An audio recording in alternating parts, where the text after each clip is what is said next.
We're sorry for firing all the missiles. We're not going to fire any more missiles. We apologize. Let's go ahead and move on past this. And then immediately after that, they fire more missiles. What the hell is going on? So the president of the Islamic regime released a message where he says there won't be any more Iranian attacks on neighboring states. Drone debris from Marina 23 setting cars on fire in Dubai's street. Why would you be attacking Dubai? This is a drone strike on Dubai's international airport.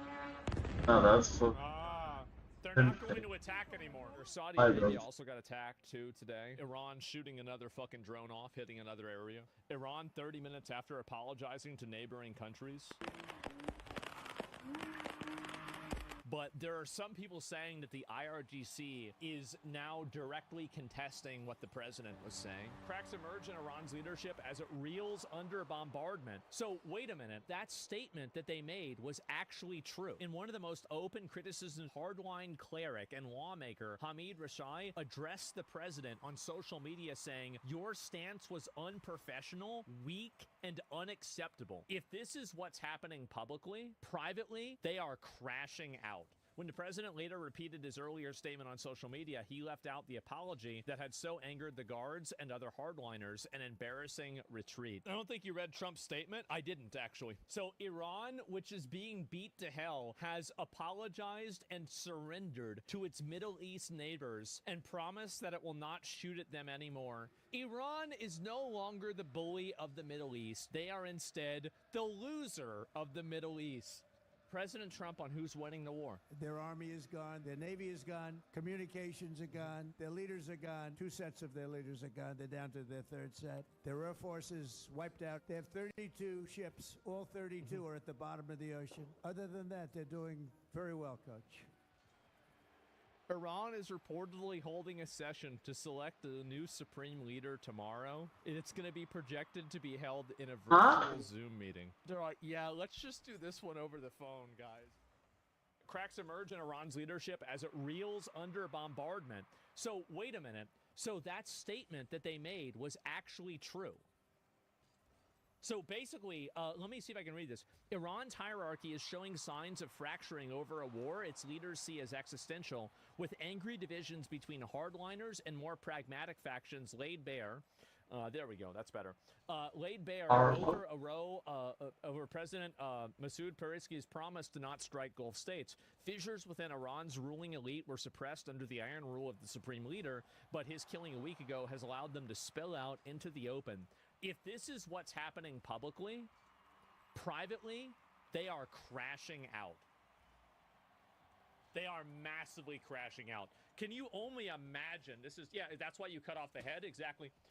And this means, honestly, if there is any sort of, I'm a doctor, we have an obligation to treat anyone, even injured enemy soldiers you're talking about something else. This is, my interest is not, it's not in the best interest of somebody that's helping. I'm not saying that you should go into the hospitals and shoot them. I never even said that.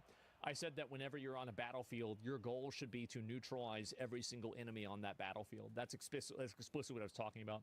I was not talking about going into a hospital and killing doctors. I never said that. I was talking about inside of a war zone. You should just bomb them indiscriminately. If medics get killed, then they get killed. That's the way it is. It's a war. It's a war zone. Like, yeah, exactly. Holy shit. You're playing chess in a war? Yeah, some people are just... Nah, bro, yeah, they're fucking playing. Anyway, let's look at this here. Actually. And which allowed them to split into the open and then strike pile pressure on Tehran. The unrelenting bombardment mortally imperils the Islamic Republic, has prompted its fiercest acolytes, the Revolutionary Guards, to seize a bigger role in strategy. It's always good to have the religious nut jobs making strategy decisions, especially when the religious nut jobs want to martyr themselves. That has killed many top commanders. Sources close to Iran's leadership, speaking from inside the country, told Reuters the strains were starting to show among leading figures still alive after a series of killings of the U.S.-Israeli strikes. They spoke anonymously due to the sensitivity of the matter. I don't know what he was killing the other people. I mean, I know I messed up, but he was doing them to tear each other apart. I don't know what he was.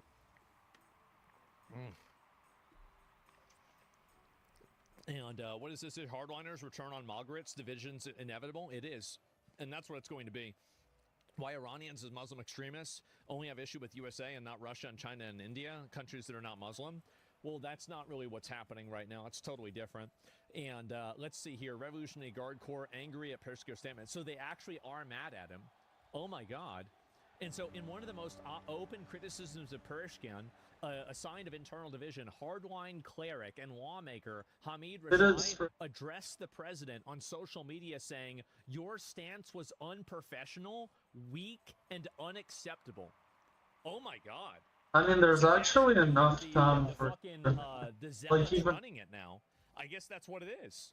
Holy shit. When the president later repeated his earlier statement on social media, he left out the apology that had so angered the guards and other hardliners, an embarrassing retreat. So he originally apologized, but now he took it out. So yeah, it's only a matter of time until this is over. I mean, I feel like really if that's happening this early, like it's fucking done, man. And you're wrong in regards to the medic situation, international law. International law isn't real. I don't recognize that as anything that's legitimate or should be listened to or adhered to in the case of, working in the best interest of your country.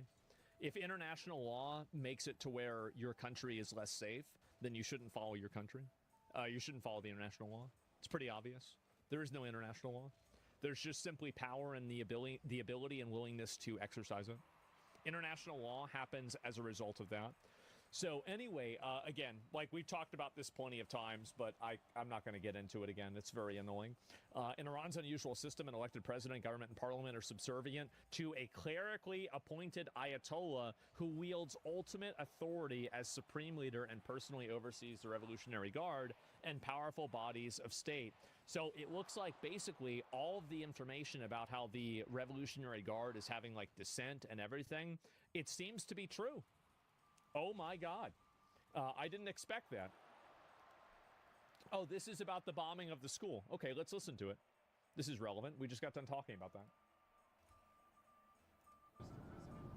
Did the United States bomb a girls' elementary school in southern Iran on the Did the United States bomb a girls' elementary school in southern Iran on the first day of the war and kill 175 people? In my opinion, based on what I've seen, that was done by Iran.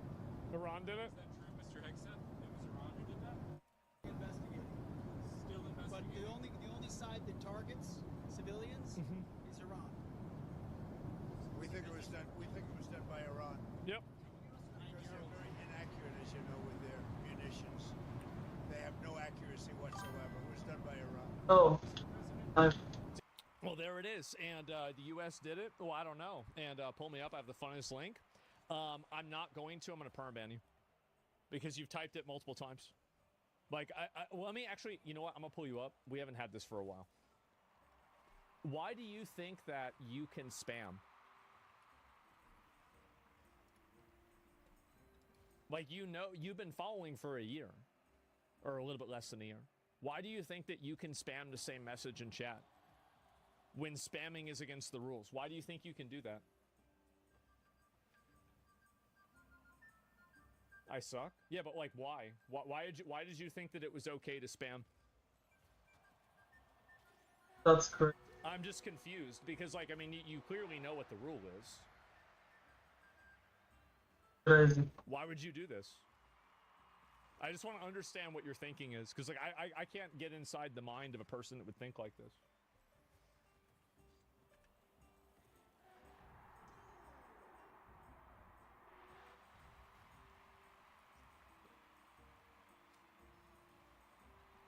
Don't ban them? Oh, I don't know about that. Oh.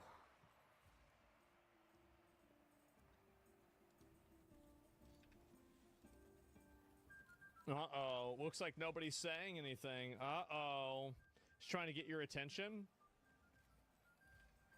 Well, looks like there's not a single. Isn't it weird how these people can't even explain why they do this?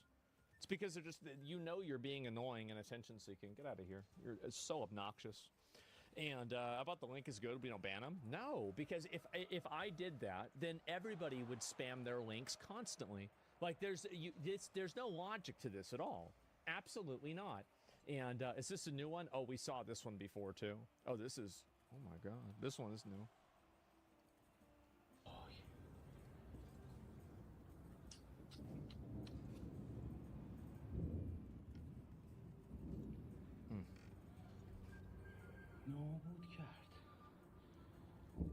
Uh-oh.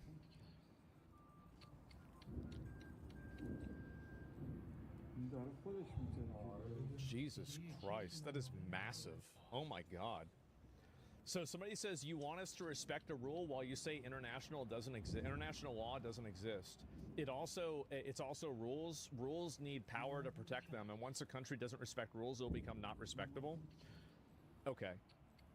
So we have somebody, you have a fundamental misunderstanding in the way that power is derived. So power is derived from the ability to exercise it.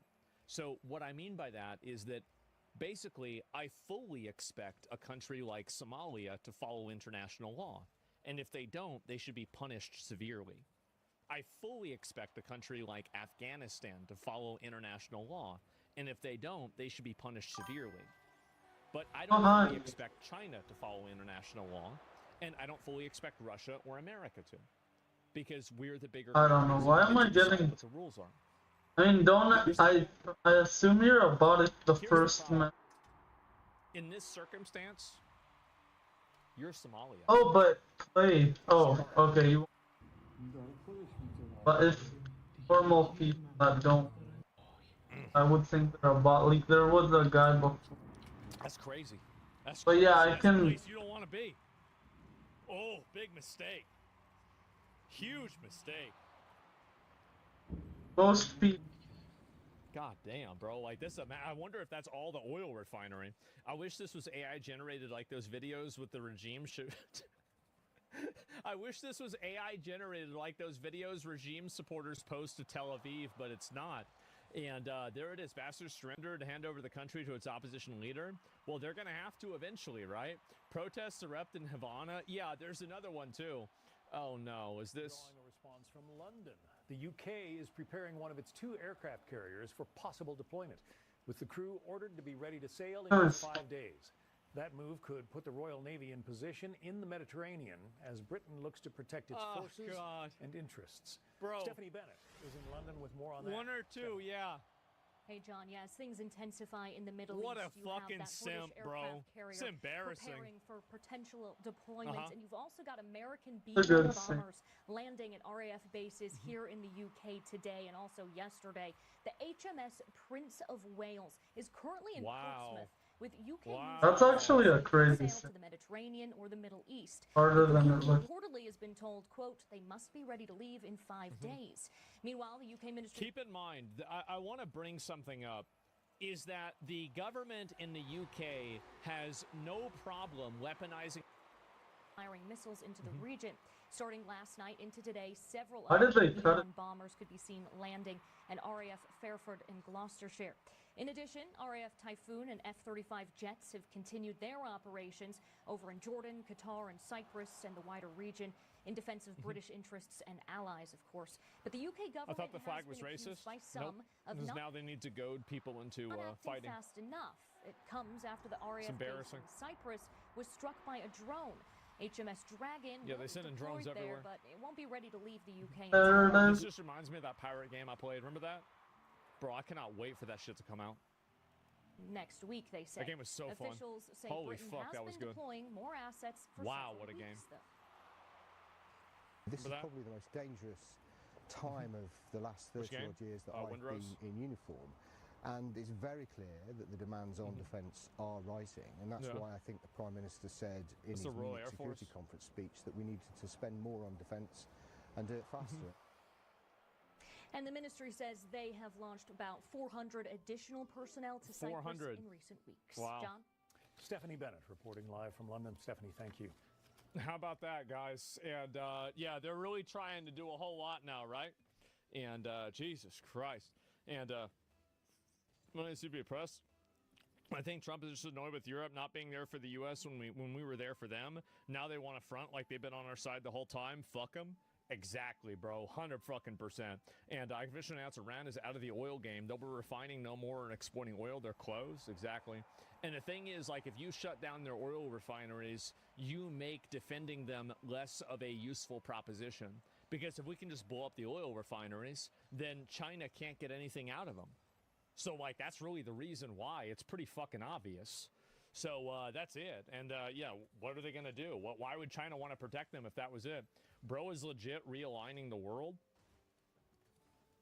Just as we formed a coalition to eradicate ISIS to the Middle East, we must now do the same thing to eradicate the cartels at home. So he's just going and killing everybody. Just killing everybody. Holy shit. All right. Well, I don't think you read Trump's statement. I didn't, actually. Let me take a look at it. Yeah, we're just killing everybody. All right. It's been a while. I've been waiting on this. Let me see it here. Trump announces that Iran will be hit very hard today. So Iran, which is being beat to hell, has apologized and surrendered to its Middle East neighbors and promised that it will not shoot at them anymore. This promise was only made because of the relentless U.S. and Israeli attack. They were looking to take over and rule the Middle East. It is the first time that Iran has ever lost in thousands of years to surrounding Middle Eastern countries. They have said, "Thank you, President Trump." I have said, "You're welcome." Iran is no longer the bully of the Middle East. They are instead the loser of the Middle East. Oh, it literally did. Yeah. And will be for many more decades until they surrender or, more likely, completely collapse. Today, Iran will be hit very hard. Under serious consideration for complete destruction and certain death, because Iran's bad behavior are areas and groups of people that were not considered for targeting up until this moment in time. So basically he said, you said sorry, now we're going to kill you even harder.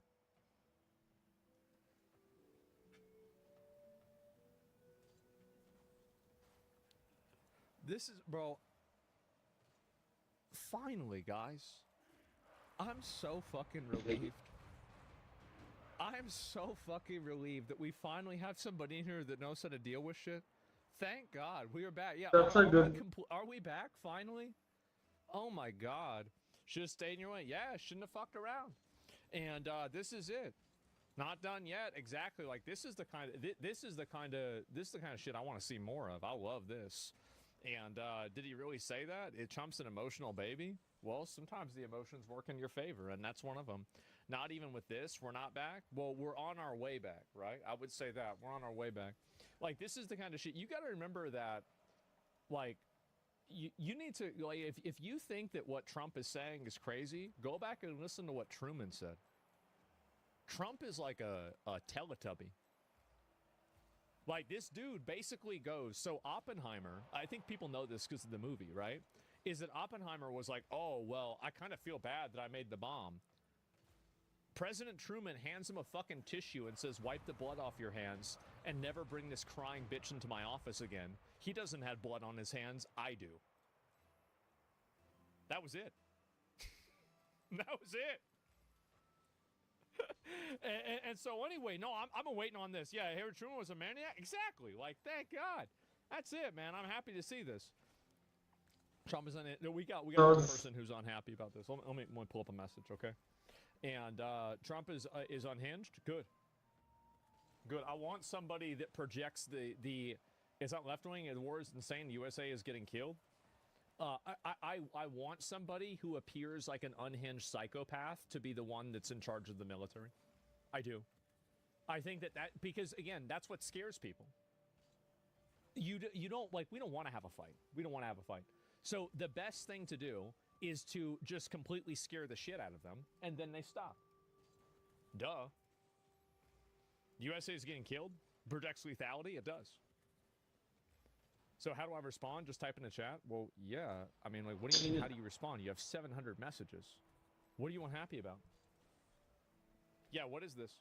George Washington? Yeah, you got to remember, George Washington sailed over a frozen lake on Christmas Eve and murdered British soldiers in their sleep. That's it. So, like, you talk about Trump, oh, he shouldn't do this. You should know, you can't do that. You can't do this. Bro, you can easily do this. I'll pull up the clip and show you guys. Take a look at it. Actually, let me pull this guy up first. Iran is letting Israel and the USA use all their expensive interceptors. They haven't used any of their best stuff. What do you think they're waiting for? What do you think they're waiting for? How many supreme leaders and leaders are we going to kill? What do y'all think? You think maybe after the third one, you bomb the fuck out of Dresden? Yeah. For the stocks to be depleted? They expected the top leadership to die? Really, they did. It doesn't matter that much? Well, then why are they fighting with each other publicly and issuing conflicting statements now? Do you think they planned for that too? Because you've got the IRGC getting mad at the president. That never happened when the Ayatollah was in command. All their commanders are in the hills. You don't know that. Yeah, let me. Why? Do you really have the arrogance to believe that you know? I don't even know if you're still here. Iranian military I feel like you're a bot. bot. United States and Mossad doesn't. Do you really think that? There's no way you really think that, do you? Yeah, man. Like I'm just curious. Rubio already walked back his comments. Trump and Rubio making statements? No, they weren't. The statement was people assumed with that statement they have way more missiles and drones than the USA and Israel can handle. Well then, okay, let me ask you another one. Why are the amount of missiles that they shoot off every single day going down by like I don't know, like 50% every day? Like, you know, it was like, let's say like 1,000, then it's 500, then it's 250, then it's 125, then it's 75, right? Or like whatever the fuck that would be, right? 82. Yeah, how's that work?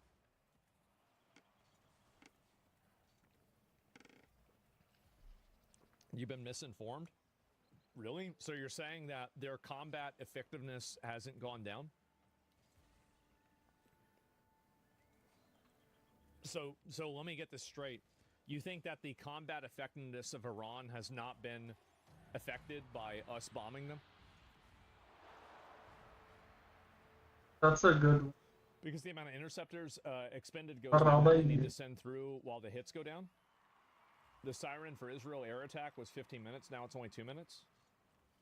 Well, yeah, that's because the siren was originally for Iran, but now it's for Hezbollah, which is in Lebanon, which is closer to Israel.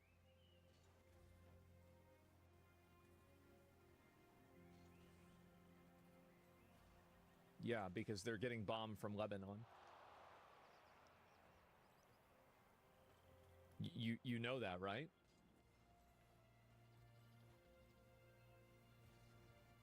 As this goes on, the pain felt in the USA and EU will be very high. Sure. Economically, definitely. That's not the reason, for sure. And so third world smooth brain. I mean, do you really think that Iran is winning this? Do you think that they really planned?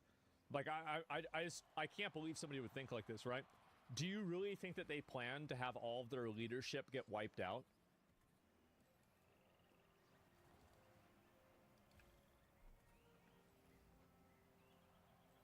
Then why did they build bunkers? Why did they build bunkers then? That was kind I mean, that's really like, what are the I mean, we were kind of screwed. We were all behind.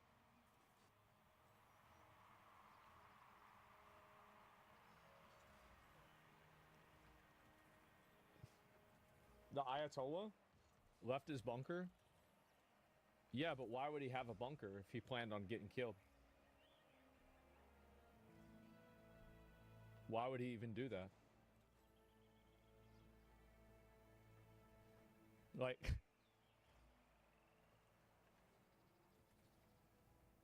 you don't understand their religion? I don't agree with it, but it's an honor to be martyred. Then why are they doing, because he felt like it was the right moment? It is an honor. Okay, so you didn't answer the question, why would they build bunkers if they wanted to be martyred? But let's just move past that, because I think they wanted to. Like they prefer being alive. There, so you're not answering like, it's you know it's wrong. still an honor to. Let's move to the next one. But If it's an honor to be martyred, then why are they doing the meetings over Zoom calls now and they're not announcing the new leader? If they want to get martyred, why are they not doing that anymore?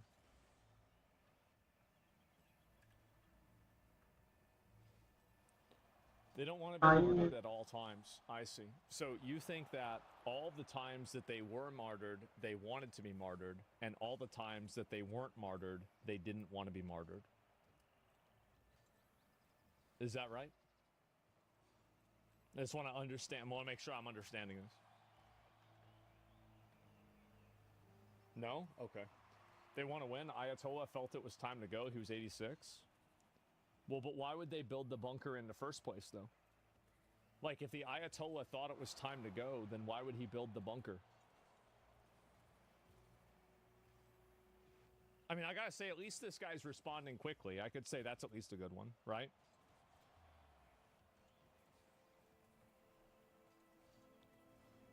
Mm-hmm.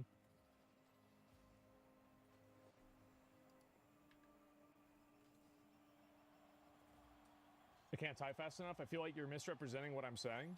Well, why would the that was crazy bunker if that wasn't the reason? I thought that wasn't.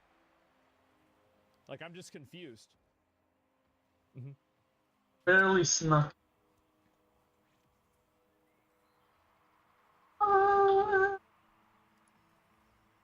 How does this work? I don't get it. We saw chatter. I don't think they plan to have their top staff get killed. So he could be killed. He's been living in that bunker for like 4 years. And I didn't hit it, then what have happened? I think that I've pretty much had, like, I'm gonna be honest. Bro, right? what is this? I've had enough of this. There's no way that we're gonna What make is it that? through this. Listen, he hasn't realized losing 40 ships. Yeah, what about all the ships? What about all the? Yeah, that's all right. All right, one more. What about the Iranian ships? How about that? Why would the leadership want themselves to I have to do a 2. Just wait a month. Mm-hmm. All right, everything is going according to plan. Just wait a month, and then we're going to find out exactly what happened. And can you misrepresent when you've been asking a question? I have no idea. Okay, anyway, this person is like, I'll time them out, right? But we're not going to ban him. We're not going to ban this guy. It's totally fine. Let me go back and look at the other comments here about it. And just write 1,000,000 years, Iran to have the last laugh. Yeah, what are your thoughts on about the special operation to liberate Iran or to not allow them to have nuclears or maybe fool with China? I don't think that's really it at all, honestly. Hyperloop to Russia, maybe? Definitely. That must be it. They have bunker busting missiles? Yeah, obviously. I mean, I don't even know why they would do that. Why even build the bunker in the first place? But who knows? Oh, boy. Oh, God, that's a good one. Here we go, and you're going to be surprised when he's actually horrible. Revealed. Oh, all the secret Americans that were actually killed that we didn't see anything of? Yeah, no, you're totally right about that. Absolutely. And Tehran Sharon oil depot was completely consumed by a massive blaze after Israeli airstrikes hit the facility. Oh my fucking God. Yep, Tehran is bombing. Tehran is burning, I promise. You're just not seeing it because of censorship. Guys, it's just because of censorship that you're not seeing this. Oh, of course. Iranian missile smashing into Tel Aviv. Oh, yeah, it's one. Oh, boy, here we go. Of course, then. Let's 700 isn't good. We'll watch this one. We lost the AI war? Yeah. المطار ده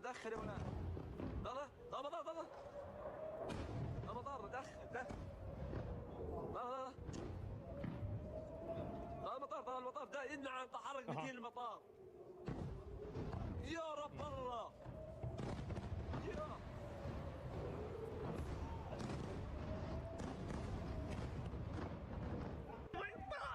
God damn.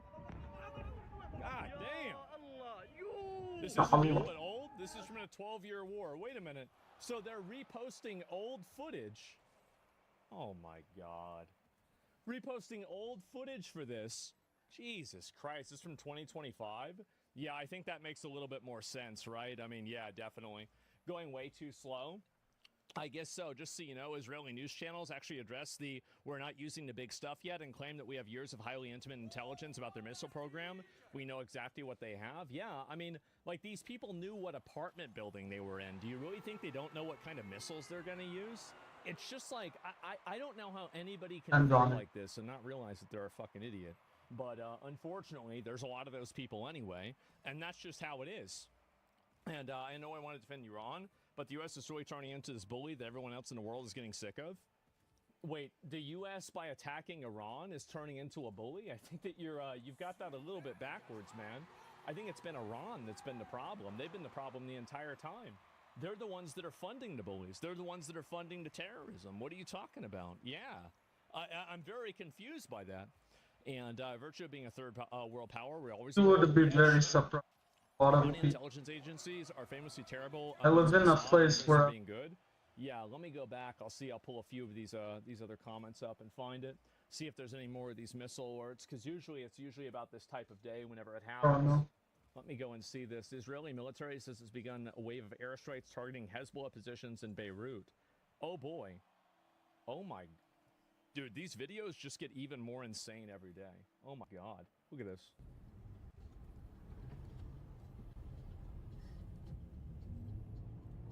Holy fuck.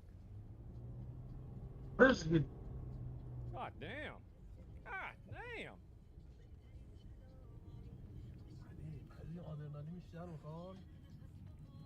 Holy fucking shit. It's apocalyptic? Yeah, it is.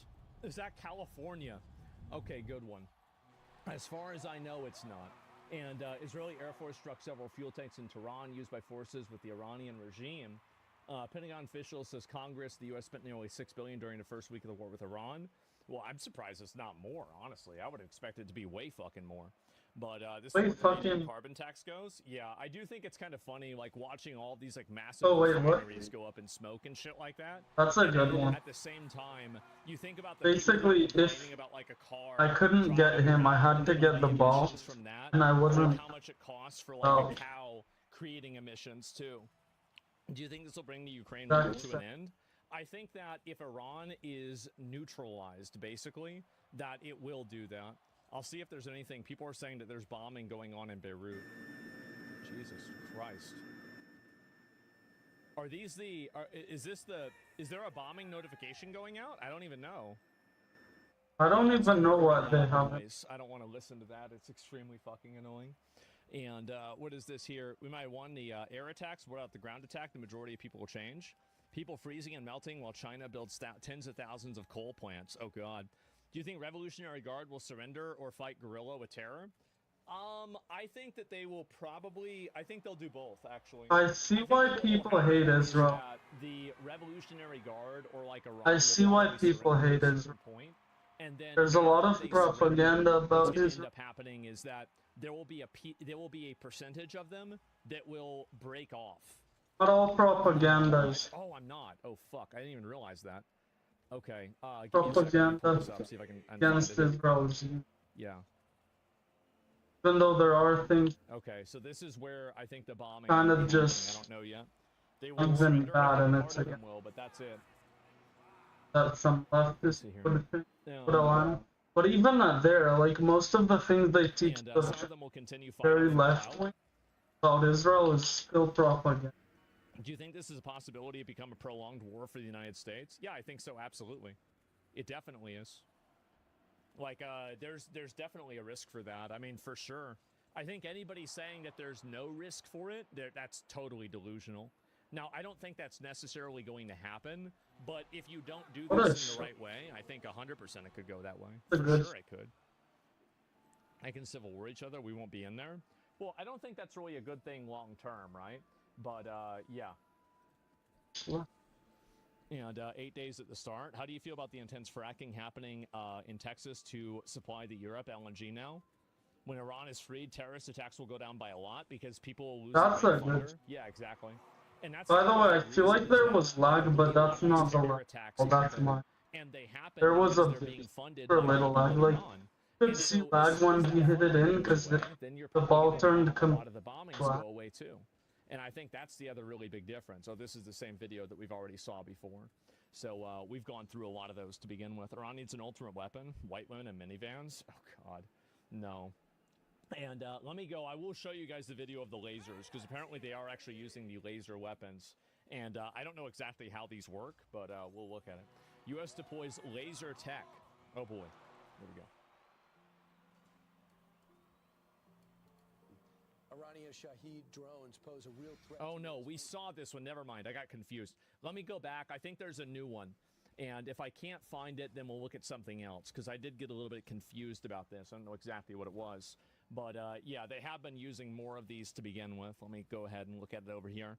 You see the Big Chungus bomber images? No, I did not see the Big Chungus bomber images. Oh, here it is. Okay. Bro, that's so... All right, we begin with the very latest. I mean, it's 4, but it's kind of old. Last week, since the mission began, U.S. forces striking over 3,000. That guy's under They called it Epic Chungus, though, right? Like, I'm like 99% sure that did not happen. Oh, God. I think he's...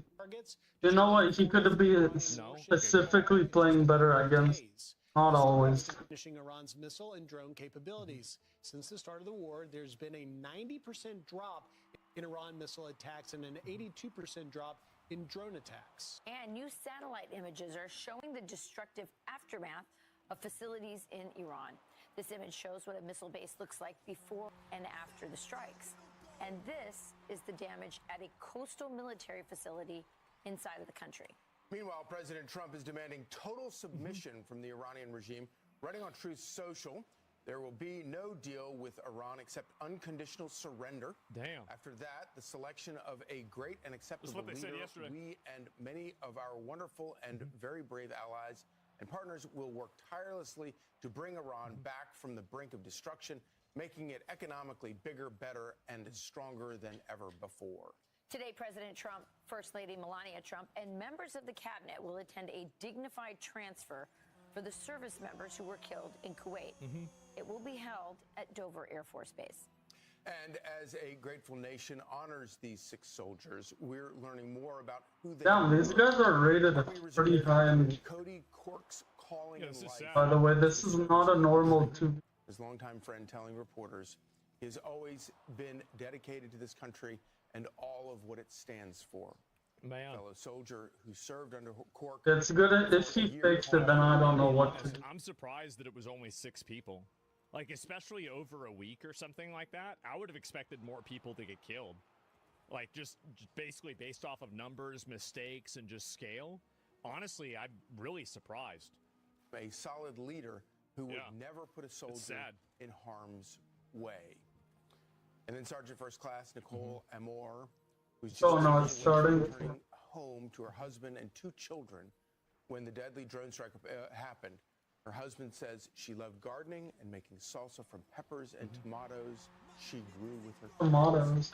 Sergeant First Class Noah Teichens, he was a Nebraska native who taught martial arts, and he is described by friends as a dedicated family man and a soldier.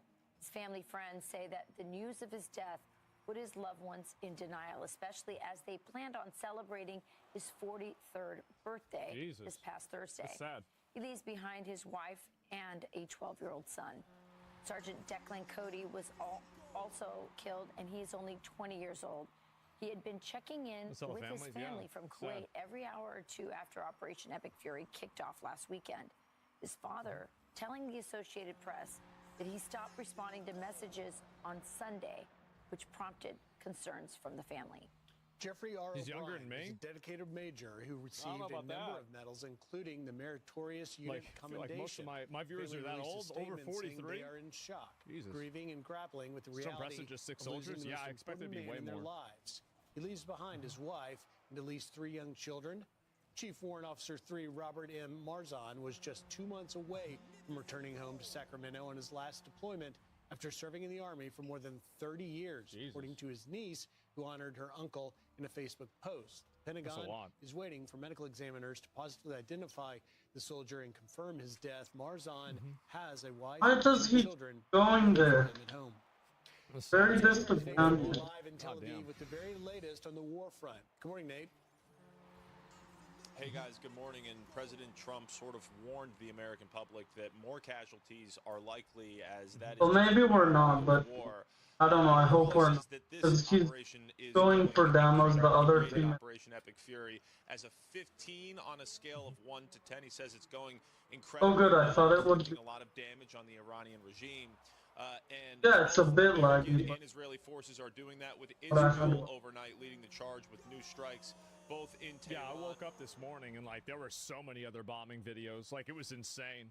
But also on Hezbollah positions in Lebanon. So take a look at this new video as they took out an IRGC military university as well as Iranian missile storage sites both above and below ground. In Lebanon, Israel hit Hezbollah rocket launchers and weapons depots. The IDF said that it launched that new wave of broad-scale strikes in Tehran this morning with 80 Israeli fighter jets coordinating in the attack as the U.S. and Israel continue degrading Iran's offensive and defensive capabilities. However, that capability still exists, and the regime can still attack. Overnight, Iranian drones struck near the Dubai airport. Earlier in the night, an Iranian drone struck an oil facility in southern Iraq. Despite that, Iran's president, Masoud Pezeshkian, said this morning, quote, "I should apologize to the neighboring countries that were attacked by Iran." This is what got him mad, bro. Like, this is it. Because he apologized. On my own behalf. From now on, they should not attack neighboring countries or fire missiles at them unless we are attacked from those countries. I think we should solve this through diplomacy. He blames some of these incidents. See, this is what they always say. They want to solve things by diplomacy. That's crazy. But what they do is they use diplomacy as effectively a stopgap to allow them to gather their forces and then attack again. So they call for diplomacy whenever they're on the defensive, and then they call for basically jihad when they're on the offensive. That's what they do. And so, like, this is it. They're stalling for time. Yeah, exactly. Like, it's amazing that anybody even buys into this anymore. Called it on miscommunication because just so like fake many diplomacy? of the Iranian Yeah, it is. Leadership has been killed at this point. Iran has fired on 12 countries across the region. They've hit military and civilian targets. Many of those countries are, of course, furious. President Pezeshkian said yesterday that mediation talks are now underway with several Gulf states. Now, the IRGC is claiming to have attacked an oil tanker in the Strait of Hormuz. Also, overnight, we know that their Navy is decimated with, as you mentioned, the U.S. having sunk 43 ships on top of those 3,000 targets on the ground. That's actually, it must feel... Iran still does possess capabilities. We saw that here in Tel Aviv. The sirens went off 6 times yesterday, several times this morning as well. And we saw dozens of interceptor missiles go off over my shoulder. Wasn't it 6 times? One missile was intercepted over Tel Aviv, another one landed in an open area. So despite the fact that Iran... Oh yeah, no, I think talking about it. I don't know what he's talking about. So Nate, you're there in Tel Aviv. Can you give us a sense of what civilian life feels like right there during daylight hours? It looks like traffic behind you is traveling. Is that lighter than it normally is? Or seems pretty normal to me. Yeah, it seems very normal, honestly. It's definitely lighter than it normally is. Now, you know, in Israel, they're used to being attacked, so it's not like life grinds to a total halt. You just attack another country, and now you're crying about your soldiers dying? What, Iran's never attacked anybody? Iran attacked, like, 14 countries.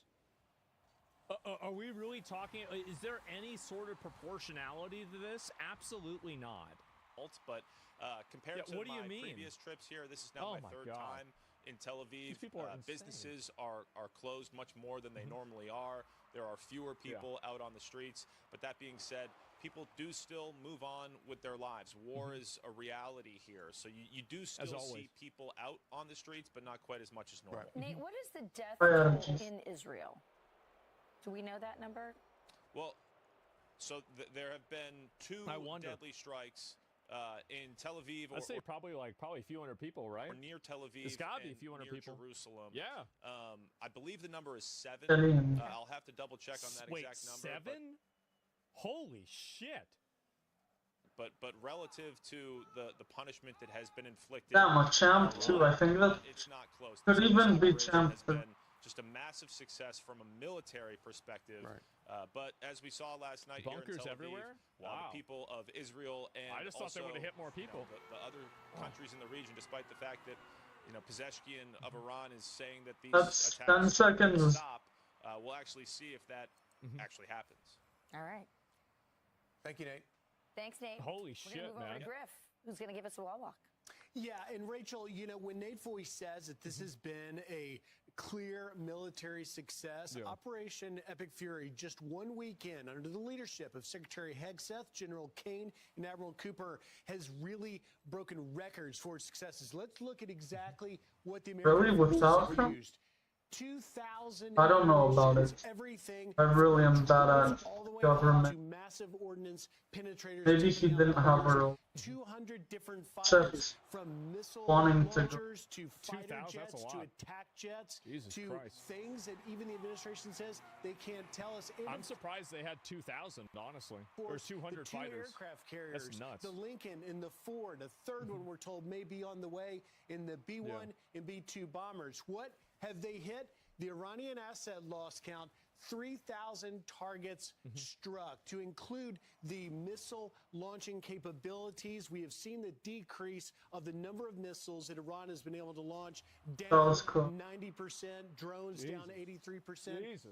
43 Iranian ships destroyed. It is, in 1 week, Operation Epic Fury has essentially wiped out the Iranian Navy. And, of course, one submarine.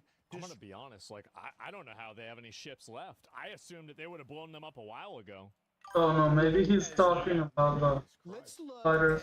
You saw in Nate's report that Iran's president saying they were apologizing to countries they hit.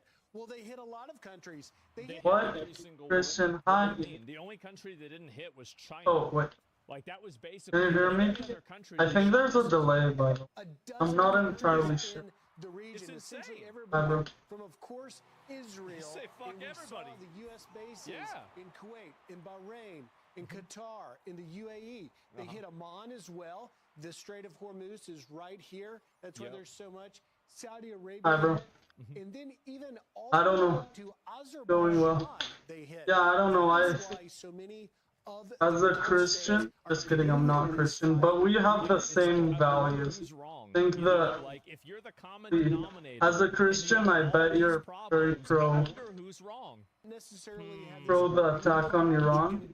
As a Jewish person, I agree.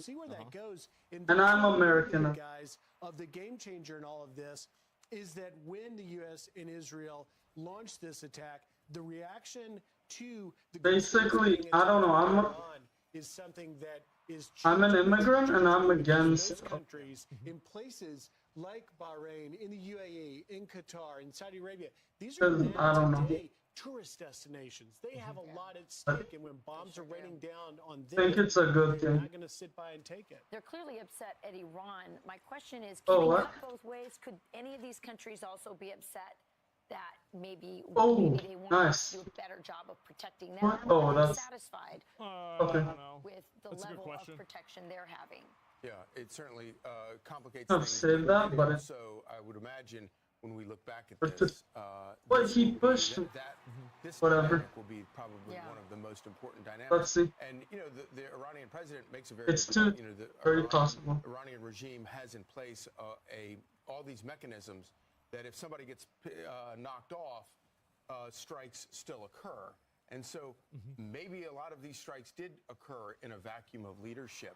I think that's exactly what happened. I think the amount of leadership that we've killed, and I think that them probably having their communications cut probably is the reason why you're having so many decisions that seem like they're completely counter to each other. I think it's because they don't have any sort of centralized leadership at all. Then that raises the second question. That's the only way it makes sense. Okay, well then if we're going to demand absolute surrender, total surrender, then who do you who surrenders? Yeah. In that leadership vacuum. Well, the IRGC. Okay, I have that. So it was a double. I'm not sure what the latest count is, but at one point, oh, I got a they fired more missiles on the UAE than they had even Israel. What the fuck are they I didn't think it. They're shooting missiles at the UAE. Yeah, this is what I'm saying. They're crazy. Oh my fucking god. That's why they are getting into this fight. That's why they're drawing a line, their own red line. IRGC has central leadership north from the surrender, right? Yeah, I don't know. Iran is so dumb. Just in terms of distance, or what is the political higher chance of hitting? They have goals. Like, I understand their goals. They want the Western world to not have oil. But attacking UAE, like, what? Bro, like, what are they thinking? At the same time, you're seeing that they're attacking a lot of Arab brothers. have been hit, like, so dumb. in tourist areas. Oh, damn. Like, catching on fire. And that's where they've said no. I mean, we almost got. The goal was they thought perhaps that Damn, they're like a crazy. The Gulf states, they would then put pressure on the Trump Get a win, administration to stop the war. I don't know. I feel like it's because he. I'm Steve Ducey. I'm Brian. Oh no, we gotta focus up here. We could lose. Those other countries would say, "Oh my God, we're getting bombed because of the United States. We have to go and push the United States to stop doing this war." But I think that backfired, and what they're saying now is they're looking at Iran and they're saying, "Why the fuck are you bombing us? We're supposed to be kind of on the same side. Like, what are you doing this to us for? We weren't even the ones that attacked you." So I think that's really kind of what happened. And I think also, like, generally, I mean, you know, like, you have something like that happen, it's going to piss off a lot of fucking people, too. Business owners lay awake at Oh, that wasn't even going. pressure on them. Patriot Software. My gosh, let's go, guys. Like accounting and payroll. Use Patriot Software and you'll sleep better. Damn, I'm almost. You know, you're not going to get me to back away. This is, you know what this is exactly. Okay, let me ask you this. Hold on, let me finish the thought. Let me just finish the thought real quick. Bill Maher, when he said the 9/11 guys were obviously terrible terrorists, but did it take courage to run into the buildings? Of course it did. Oh. Like, Yeah, my 2v2 rating is. Bill Maher was right. Obviously, that's well, whatever. It's still done. I wish they hadn't done it. It's a terrible, disgusting thing to do, but this is kind of obvious. If it was Netanyahu who got killed in this war, I'm pretty certain you, Cenk Uygur, would not be lining up to call him courageous because of the way he stood up to the terrorism from Iran. Imagine what a sick person you have to be to call the Iranian Ayatollah, the supreme leader of Iran, who massacred his own people and spread terrorism and war throughout the Middle East, a courageous person. A courageous, brave fighter. Why? Because he resisted Israel. Because he didn't bend the knee, bow down. I mean, it's true, but why is that bad? And I sit here in Tel Aviv. In this case, it's bad. When, like, countries like Norway and random countries turns against it. Sure, that's fine. But, like, when Iran, you're talking about Iran. Take a look. Like, I don't know, you should even if you agree with them going against Israel, like, in particular, the flip-flop praising them is great. Over this question of whether well, that was like a preemptive action because of something that Israel may do or not. But I just want to talk to you first of all about the little exchange you and I had on X, because I was a little bit bemused by this. You posted this on Sunday. I criticized Iran's supreme leader Ali Khamenei 1,000 times. He actually never criticized him. This was checked on Grok on X. He never spent any time criticizing the supreme leader. He only criticizes Israel. Was oppressing his own people and preventing democracy. But there's one thing you can't take away from him. He died on his own 2 feet instead of kneeling to Israel. That took courage. Didn't criticize him at all, but who cares? He hates. And I responded to Morgan hates. Saying that doesn't mean sure. Still dumb because never criticized. But he is dumb. That's cowardly, not courageous. Like, I just wonder whether doesn't like the Iranian government. Happy about the wording of never criticizes. I don't know. I feel like that's like a white truth. Not bowing to Israel. But Piers Morgan does have a lot of top people that aren't. Should be sitting down, ironically, and he got blown to pieces because of his decades of terrorism he waged against Israel. But I didn't see a man showing any great courage either before, during, or after his demise. Yeah. So I definitely want to address what Matt Schlapp just said in the heart of this issue. But in terms of that issue, Piers, I don't know why it's so confusing to you. So Ayatollah was a terrible guy. Oh, what? The Young Turks a million times. Actually, they never say it. again. He keeps saying that we say the Ayatollah and Hezbollah and Hamas are bad, but they only say that before going on to criticize the main people who are bad, according to him, who are Israel. So he's lying when he says I always criticize the Ayatollah. He never does it. And he represses his own people. I can. At the same time, I just think it doesn't. Cowards all over the Middle East, Europe, and but I do. Bowing to Israel, and no matter what they do, they bow. That's like some pretty bad thing. Killed. I mean, look at what happened to Hezbollah. Look at what happened to Hamas. You know what you got to give Israel credit for is they're excellent in terms of intelligence and military. That's why they should fight their own wars and not drag us into it. But does it take courage to know that you're going to be killed and take on Israel anyway and refuse to bend a knee? Of course it does. Where's the question? Like, you're trying to make it seem like since he has 99 other terrible qualities, we have to lie and say that it's not courageous to take on Israel when you know you're going to die. Have to lie. Of course, that's literally the definition. Okay, but I would say this is a bit like saying, Adolf Hitler was a terrible man. But because part of him may have thought, well, I may end up dead if I pursue this policy of wanting global domination through Holocaust and other means, that somehow that was an act of courage. It wasn't. The guy was a genocidal maniac. I'm struggling to see what is courageous about this Ayatollah. Yeah, so Piers, it's so easy to say, this guy is bad, so everything about him is bad. And if anybody says anything good about him, then you're a monster. For example, the whole thing about... Bro, I don't know, there's a guy that said he likes Piers Morgan literally because he aligns with the majority of the population. That's pretty dumb.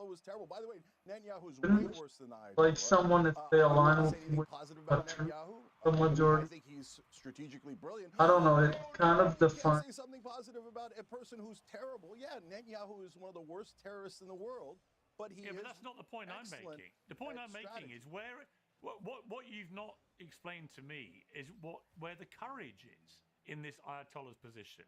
He was a ruthless leader who pursued the policy. Well, hang on, let me finish. Hang on.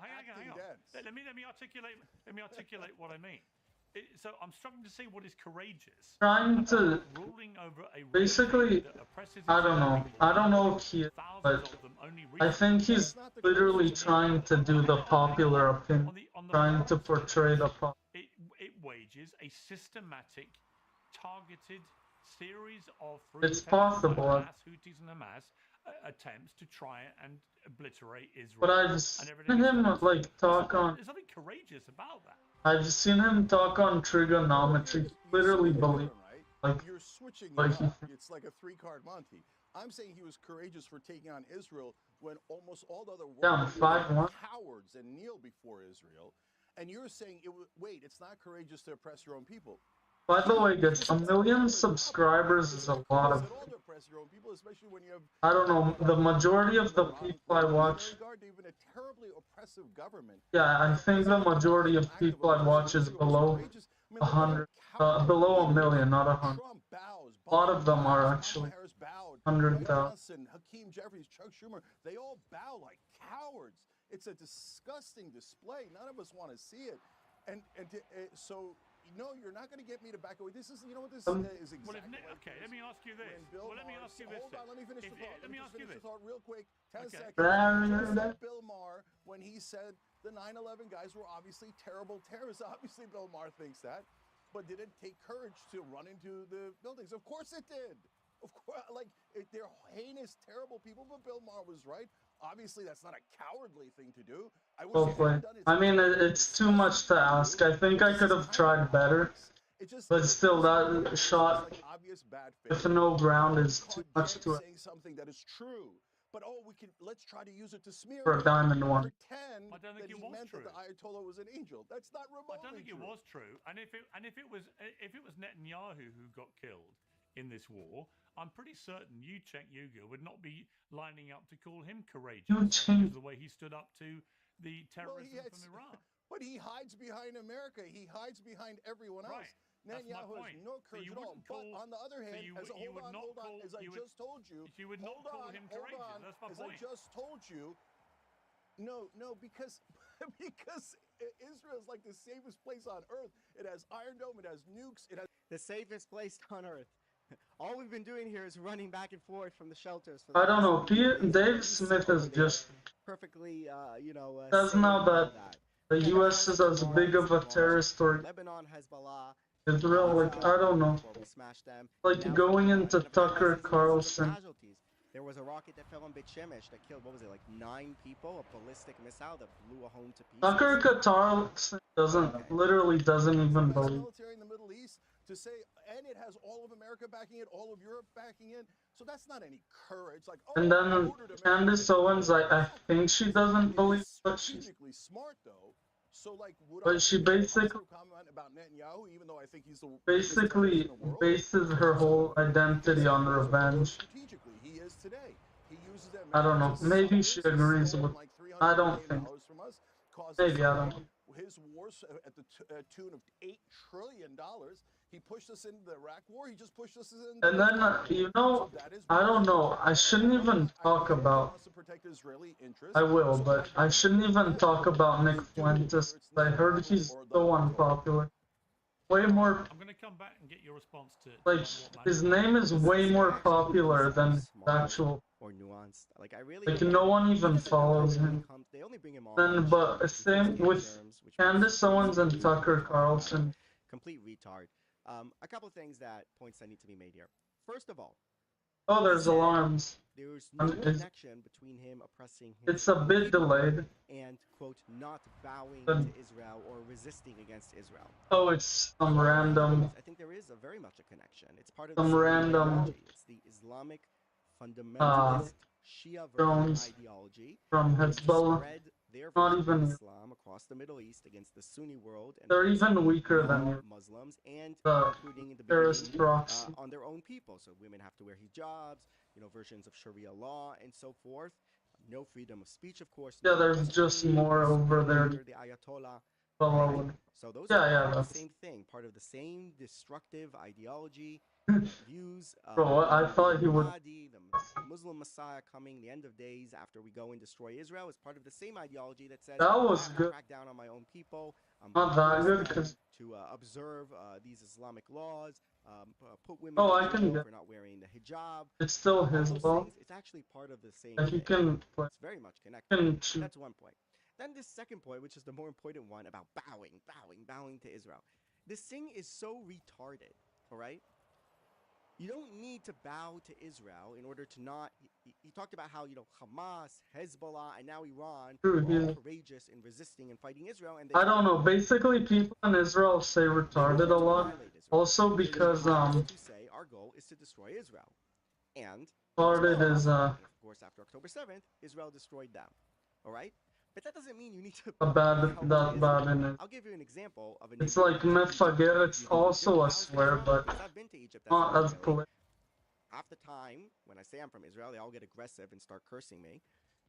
They have no contacts with Israel. No Egyptians ever. And basically, if you the word I don't know. On their maps. I think not saying Mefager is correct. That's like the weakest. All you have is a very superficial agreement between the government. Their and literally, government, a lot of it to fight ISIS in Sinai and to contain Hamas, which is the Muslim Brotherhood threat to Egypt. Hardly bowing to us. This is like the most anti-Semitic country on earth, country that is like obsessively hates Israel, every person on the street. They don't bow to Israel. Yet, Egypt is perfectly there's more. Israel. Oh, it's Why? random. Because they signed a peace treaty. Because they don't declare at Still any random. their goal is to annihilate Israel. Yeah, they don't fire rockets at Israel. A lot, but it's not. They don't get killed. They don't die in their bunker. And the population of these areas are. Or like the Hamas people. Because they just make it clear that the ones that on the political level. The people let me see. Say that, but okay. We'll take what we can. Of course, it's the same with Jordan. It's the same with Saudi Arabia, the UAE, all these countries. They have no love for Israel. They don't bow to Israel. Their relations with Israel are almost non-existent, very, very superficial, and they're safe. So that's the thing, nobody needs to bow. Nobody needs to be subservient. This isn't about submission, which is the also like the American army wants to submit. Like they want to submit to Islam. They want the American submit to them. That's what. Not what you think. The Jews who have their own like the militants, the U.S. kind of want. Everything he's saying about bowing down to mean it. And there's a all-time high in. That's what the dhimmi status of the non-Muslim in these Muslim empires who pays the jizya tax and all that. People that want to go to the army. Because also, it's not even like we're doing this so easily. I know other places in the Middle East, like that's kind of sad for you. But Iran, like, it's crazy how bad they're. Say, oh, I'm just criticizing Israel, but it's the usual. The Jews control. And I know, I'm pretty sure they're gonna do well in Iran. To the fire, and of course, most people can see that Cenk is a complete moron, and he's only on the show because he brings views when he throws tantrums like a complete maniac. I'm here in Lagos, Nigeria, and I'm about to enter one of the craziest and most chaotic slums in the world. This is Makoko, where more than 300,000 Oh, nice shot. That was actually a very impressive. Seems simple, but kind of got a power force. But it's also their without that power force. Bathtub. Oh man, I just saw the kid drink the water. It's so dangerous that I had to hire 2 policemen to protect me so I don't get robbed.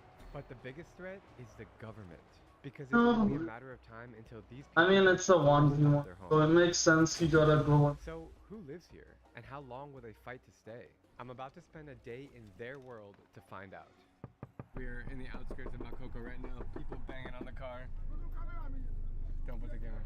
I say get front, come looking for front. He says this is our community. You can't just come in here like that without like permission, basically. There's literally like 20 people surrounding our car. I just told them now I'm going to see the chief. We were like, oh, I should have told them that. I should have waited. But like I've not seen you people before, and I don't know you people. People are very like protective about their communities here. Are they guiding you there, or they're like still telling you to fuck off? No, they're guiding me there. No, he knows exactly where he's going. Here we go. Let the madness begin. Thank you for driving us.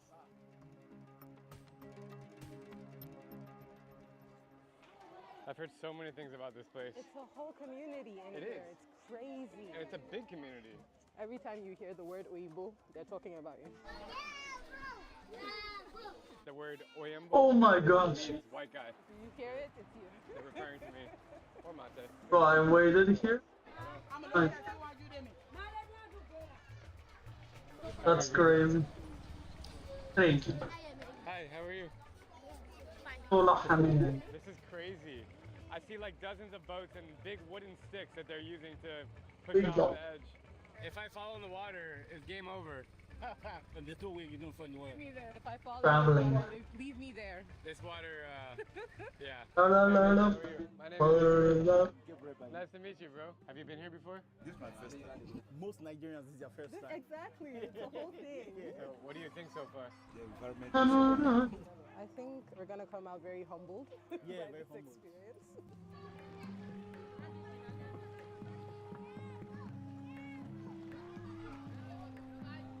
I mean, somehow it made it higher. Maybe it would. You can see, like, the only way to get from point A to point B is to take a boat. Like, you can't walk around because of the water.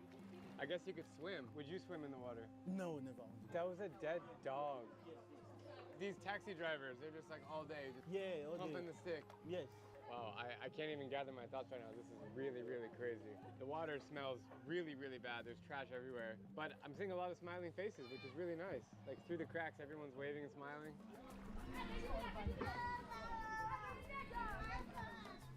You can see the little land that they do have is being used fully. So here they're having a soccer game and the kids are just kicking it around. But this is really one of the only plots of land that you'll see here. Everything else is just kind of makeshift or it's just inside of their homes. I don't think I've ever seen so many kids in my life.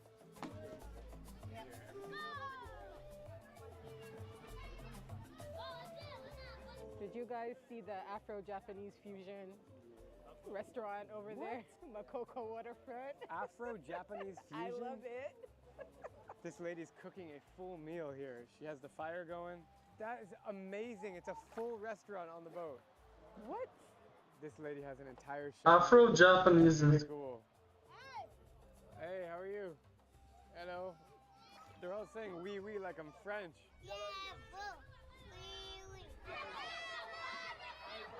It's amazing. There's kids everywhere. There's like kids' school boats going by. They're mostly under 10.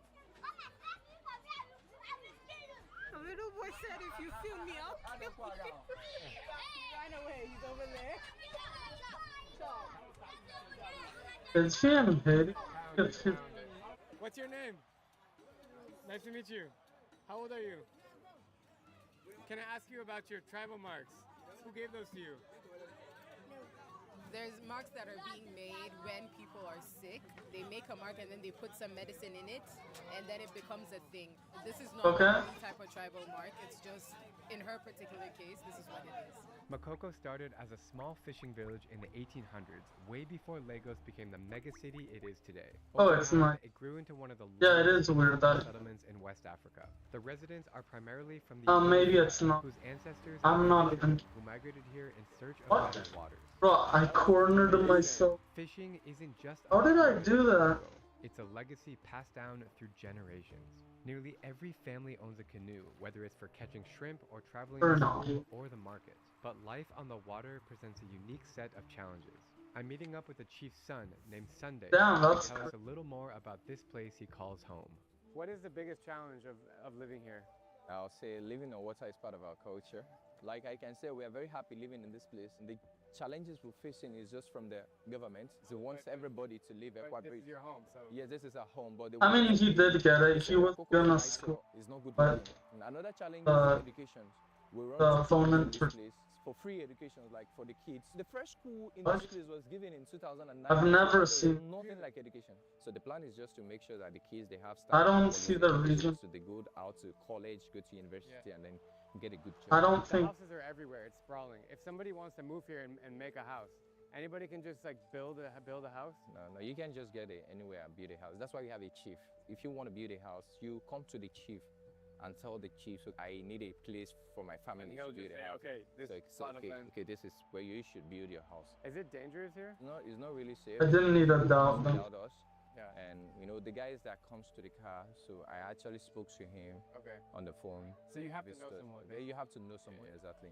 Sunday sheds so much light on what it's actually like to live here, but there is a lot more to explore. For now, I'm ready to grab some lunch and see what kind of seafood these fishermen are bringing in. Wow, man. See, this is how they smoke the fish. That was amazing. It smells really good. It's a smoky flavor. Hi, how are you? Imagine those guys work like the fish, like from which fishermen? I don't know. I already think I know what type of.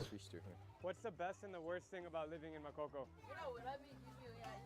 Yeah, I don't know. I feel like they don't even have. That whenever we're in Makoko, it makes our business so easy. Maybe it's not that. Easy to get the fish from the fishermen, and easy for us to smoke it and to take it to the market. What's the worst part about living here?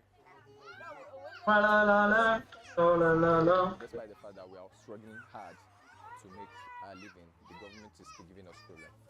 Everybody blame the government. Yes, everybody.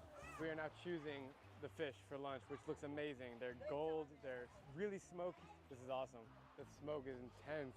That's our plate. Have you ever had fish like that? Like smoked like that? I have, but never like right off the grill. So you're doing well in this smoke situation. I can't keep my eyes open. That smoke is. Oh damn! Oh no, it's Diva. Cooking the fish and damn. All day. I just came over here to gather my thoughts right now. I'm amazed. I'm appreciative. I'm disgusted. Bro, what kind of times did the last two? We are now gonna go eat this fish. As I sit down and look. It probably really. Actually, 20 seconds. So it's a short live, like it. And it smells really, really good. Oh, hello, bro. Oh, I lost. Before. Yeah, how do you do it? Almost at a 50. Okay. Then you open it. Yeah. Bon appetit. But now I'm 50.1. Such a small. Perfectly smoked. Didn't I just win as well? Really tasty. This community is built on fishing. Fish is everything, so it's really cool to try what they're known for. Didn't I hit the ball? So one fish is $6. You told me the average family earns $5 a day, so they can't afford one fish. This is the most expensive fish. Yes. And do they sell it out of here, or do they just sell it? They sell it outside. No, outside. Okay. Nobody buy this in this community. They take it outside community to sell it. Yeah. So this fish is precious fish that comes from here, and they sell it outside of the community. Yeah. And damn, it's tasty. Why do I always win? You like it? Love it. You're not talking over here, so that tells me that you like it. Listen, so good. Hey, I've noticed a lot of the kids in their belly button, it like goes out. Is that like, what is that? What? It's the way that They cut the umbilical cord? It's no common in Nigeria. and also it's kind of hereditary too. If the mother has something big like that, Got it. it's just good for that. Damn, a one play. You got it. Look, he got here They're picking up a dragon. basically ahead of the order. Crazy back.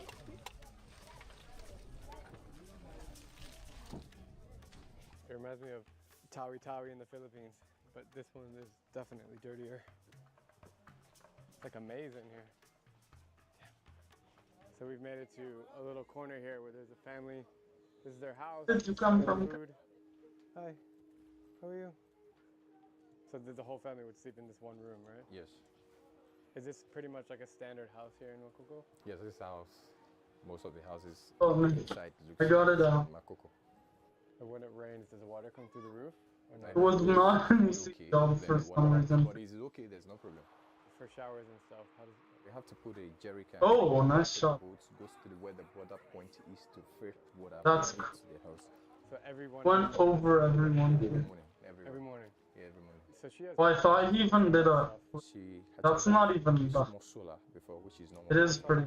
Solar power. And it went. Kind of like peacefulness here. Yeah, well, everyone's it's. on their phone all the time. Everyone's like in the community.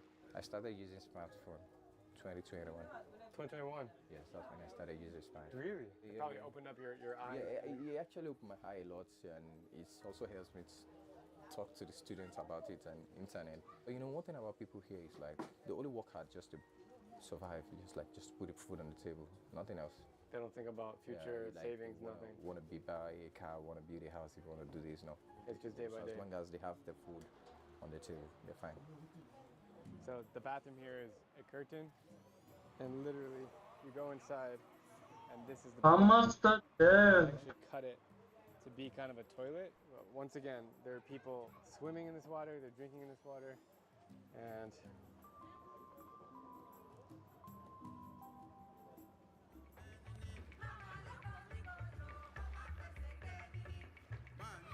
So we now need to get back on the boat, but there's a bunch of boats in the way, so we have to make room. 5-0 would lead it crazy, especially in the third.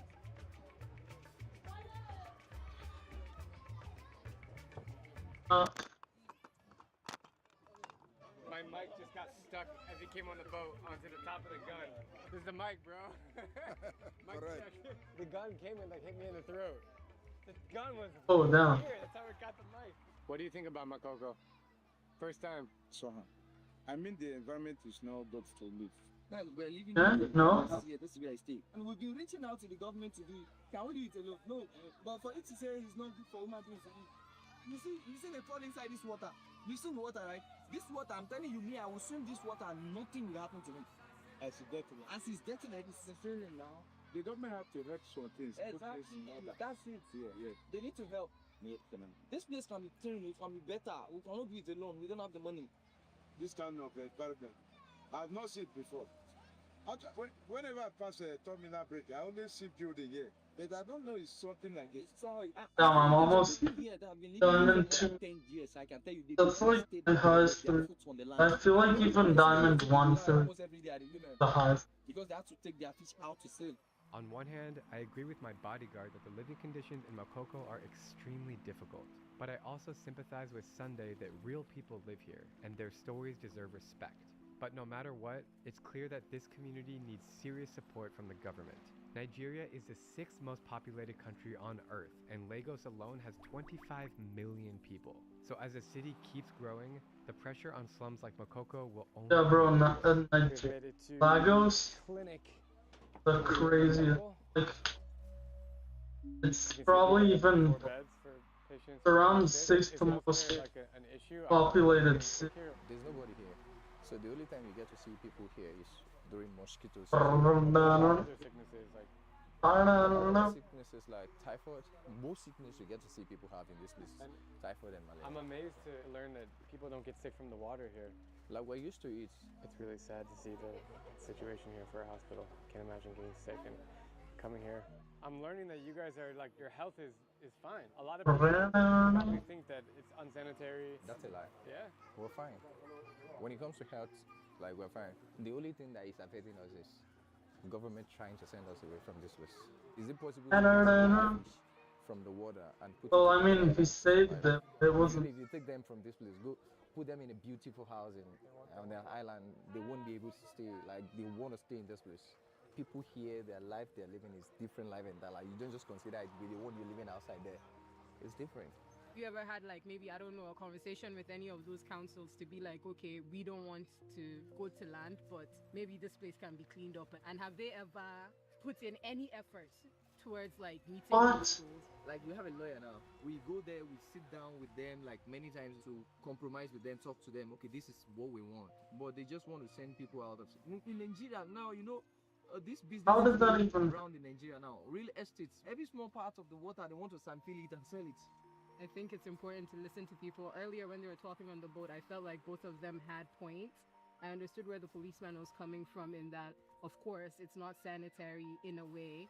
But that said, that doesn't mean this is not a lifestyle that somebody's living in, enjoying and growing up in and being happy with and content with, you know? Like, I mean, look at them. You speak to everyone is like, I love it here. It's happy. You know, everyone's happy. We can meet someone new. We can clean it up. We can make it feasible for other people as well. It's not just government interests all the time. Makoko's backstory is even more devastating. In 2012, the Lagos government gave residents 72 hours notice before demolishing the waterfront. Nearly 3,000 people lost their homes, many without a plan to relocate. Since then, support has barely trickled in. There is no sanitation system, and diseases like malaria spread rapidly. People are surviving, but they're doing it without any help. If the government and the community work together, then real change could actually happen. So in an effort to meet more residents and hear their stories, I'm hopping back on the boat to see where the water will take me. I just got on the boat alone with Friday. What's up, Friday? Just me and Friday going to cruise around, see what we can discover. Really, it's not even that big. The possibility. I like to be in my own actually. and just kind of see how the experience There's the pulse. Just me. No policemen, no security guards, nobody else. How are you? Also.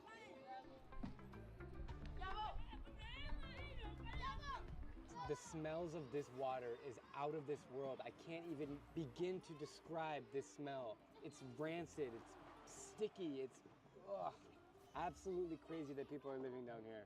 You could see if the water raised just 1 meter, then this entire community would be gone. It would be flooded. You enjoy living here? Yeah, I enjoy myself. How much money do you make in one day? Just 1,500. Is it difficult to row the boat? No? It's difficult. No. You're strong, man. I'm strong myself. Yeah. How old are you? I'm 20 years old. What's the best and the worst thing about living here? I don't even know, sir. But I like this place. Look in front of us. I don't know how we're gonna get through this crack. The boat just bumps left and right. Yeah. Damn. Roadblock. That was so lucky. Oh, he just drank the water. Oh man, I just saw the kid drink the water. He jumped in. Not that lucky, that was actually... Watch out. Oh, the splash.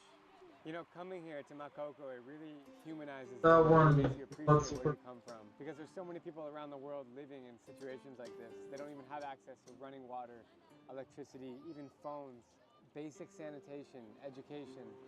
These are gifts that we all have in the Western world. We are cruising down the highway. This is the main highway here in town. I imagine in dark... By the way, he's saying we all, and literally yes, it's... This dude's just selling all kinds of shirts. And the people that watch him usually have a phone or even a laptop. There's a guy building nets for the fishermen. I mean, these people are just hustling. So they live in more fortunate areas. And I'm not saying, like, the US is one of the, literally the best, I think. Check out a building that means a lot to him. The local... There are other places that are good to Israel, and you know what, probably a lot of other places, but I shouldn't. But there are also people in bad areas that are going through conflict. He actually sleeps here. there's no pillow and no sheets. They just sleep on the bed. No blankets. Those people might be fortunate. They're just like they're like fortunate, but the normal type of fortunate, not like the fortunate that get to live in one of the best countries. To come and give to the chief of the community that we saw this boy in the market.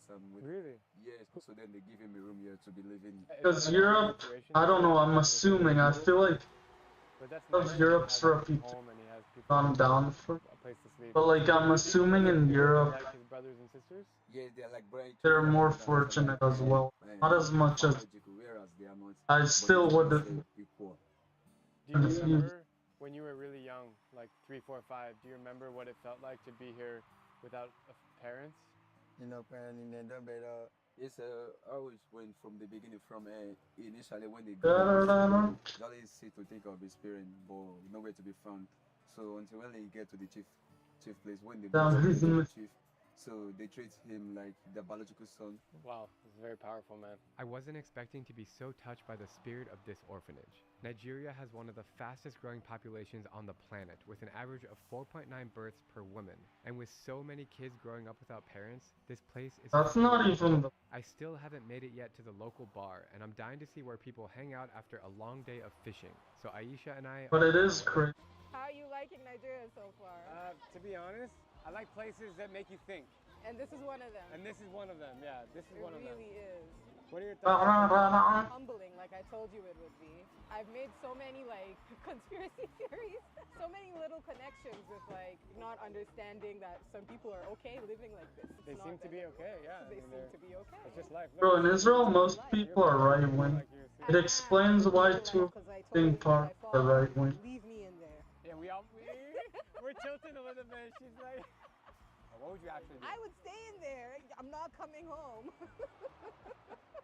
So Nigeria is the most populous country in Africa. That's bizarre. Crazy.